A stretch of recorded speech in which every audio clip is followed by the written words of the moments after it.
Assalamualaikum warahmatullahi wabarakatuh. Jumpa lagi kita dalam video kelima aku untuk misi 30 video 30 hari. Alhamdulillah dah sampai hari kelima, dah sampai video kelima. Okay, aku berjaya lagi meneruskan disiplin untuk menghasilkan dalam perjalanan menghasilkan 30 video selama 30 hari dalam bulan Jun ni. Alright, jadi untuk hari ini aku nak cerita pasal apa?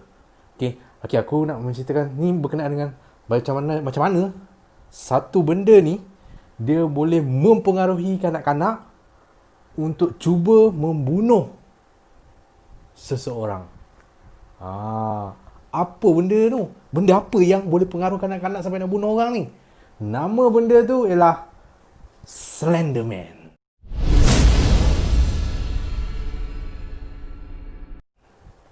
Okay, so sebelum kita nak masuk pasal cerita Slenderman ni, kita kena tahu dulu satu kisah ni. Okay, ini berkenaan dengan satu kes cubaan membunuh yang berlaku di Waukesha, Wisconsin, Amerika Syarikat. Okay, di mana pada tahun 2014 ada seorang kanak-kanak ni yang bernama, apa nama dia? Peyton Lutner. Okay, tiba-tiba dia merangkak keluar dari tengah hutan dan ditemui oleh seorang penunggang motosikal di tepi jalan raya. Dan penunggang motosikal tu temui Peyton, okay, dalam keadaan yang berlumuran darah dan badan dia penuh dengan kesan tikaman. Nak tahu ada berapa banyak kesan tikaman? Ada 19 kesan tikaman. Alamak. Tapi budak tu, Peyton, berjaya keluar daripada tengah hutan. So penunggang motosikal ni tanpa membuang masa terus membawa Peyton pergi ke hospital untuk mendapatkan rawatan. Dan masa tu pihak berkuasa, polis semua dah tahu dah pasal benda ni. Terus dia orang membuat pencarian, pemburuan untuk mencari siapakah orang yang cuba membunuh Peyton. Okey, cari. Okey, setelah 5 jam berlalu, akhirnya pihak polis telah menemui 2 orang yang cuba membunuh Peyton. Dan 2 orang tu sebenarnya ialah kanak-kanak yang sebaya dengan Peyton, berusia 12 tahun. Dia orang 3 orang ni semua 12 tahun. Dan 2 orang ni adalah rakan baik Peyton sendiri. Dan nama mereka ialah, seorang tu ialah Anissa Weir dan seorang lagi ialah Morgan Gizer. 2 orang ni. Okay, polis jumpa 2 orang tengah cuba melarikan diri di tepi lebuh raya. Dan apa yang telah menunjukkan bukti bahawa mereka ni lah orang yang cuba membunuh Peyton tu ialah apabila polis menemui dalam beg salah seorang daripada mereka. Dalam beg tu ada pisau yang digunakan oleh mereka berdua untuk cuba membunuh Peyton. Dan pisau tu masih berlumuran darah. Jadi soal siasat pun dilakukan terhadap Anissa dan juga Morgan. Dan apabila pihak polis bertanya, kenapa mereka berdua cuba membunuh Peyton, jawapan mereka berdua adalah sama, iaitu disuruh oleh Slenderman. Okey, di mana Slenderman kata kalau dia orang tak bunuh Anissa, dia orang tak bunuh Peyton, maka Slenderman akan mengganggu keluarga Morgan dan juga keluarga Anissa. Siapa sebenarnya Slenderman ni sampai dia boleh pengaruh kanak-kanak umur 12 tahun untuk bunuh orang? Siapa Slenderman ni? Hang siapa Slenderman? Okey. So, Slenderman ni sebenarnya ialah watak rekaan sahaja di internet. Okay, dihasilkan oleh Eric Knudsen. Okay, Eric Knudsen ni dia cipta watak Slenderman tu adalah kerana dia menyertai satu pertandingan Photoshop tau. Okay, untuk di mana pertandingan Photoshop itu ialah berkenaan dengan menghasilkan makhluk-makhluk yang menakutkan.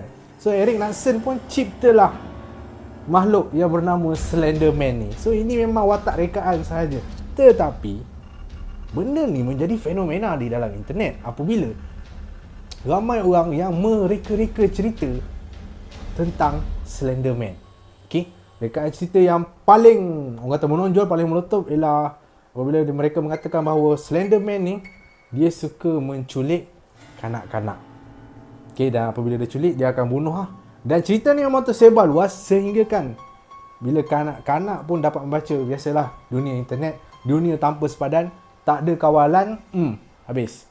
Kanak-kanak pun dapat baca dan kanak-kanak pun terpengaruh dengan cerita Slenderman ni. Akibatnya adalah kanak-kanak yang macam mimpi ngeri, jumpa Slenderman dalam mimpi diorang semua dan sebagainya. Takut Slenderman akan datang culik diorang. Dan Morgan serta Anissa adalah antara kanak-kanak yang terkesan dengan cerita Slenderman ni. Akibatnya diorang rasa macam sebenarnya Slenderman tak wujud, tapi diorang rasa macam Slenderman ni datang jumpa diorang dan cakap kalau diorang tak bunuh Peyton ataupun korbankan sesiapa, maka Slenderman akan datang dan mengganggu keluarga Morgan dan juga Anissa. Disebabkan hal itulah Morgan dan juga Anissa telah bersepakat untuk membunuh Peyton. Tapi malangnya tak berjaya. Peyton berjaya diselamatkan walaupun ada 19 tikaman di badannya. Okay. So rentetan daripada situ, Anissa dan juga Morgan pada tahun 2017 mereka telah dijatuhkan hukuman. Mahkamah telah menjatuhkan hukuman, di mana Anissa telah dipenjarakan selama 25 tahun.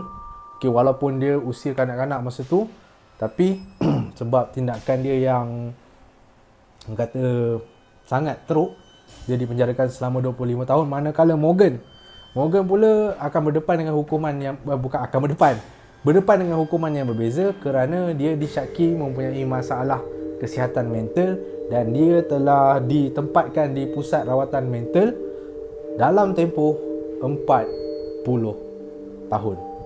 Okay, so sebelum nak habiskan perkongsian aku ni, kadang-kadang cerita-cerita di internet ni, especially cerita-cerita yang berkaitan dengan mistik, seram dan menakutkan, kalau boleh cuba elakkan untuk kanak-kanak daripada membacanya.